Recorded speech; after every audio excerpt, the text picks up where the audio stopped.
খেলাধুলায় আমাদের ছেলেমেয়েরা যেন আরো বেশি আগ্রহ হয়, আরো বেশি আগ্রহী হয়ে অংশগ্রহণ করে।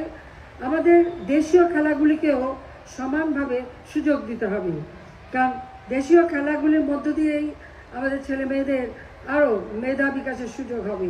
কাজে আমি সত্যি খুব আনন্দিত যে আজকে আমাদের ফুটবল খেলোয়াড়রা যারা আজকে এখান থেকে শুরু, একদিন তারা আন্তর্জাতিক পর্যায়ে বাংলাদেশের জন্য আরও বেশি করে সম্মান বয়ে নিয়ে আসবে। যেমন এখন আমার মেয়ে ফুটবলাররা নিয়ে আসছে, আমাদের ছেলে মেয়ে উভয়ই পারবে বলে আমি বিশ্বাস করি।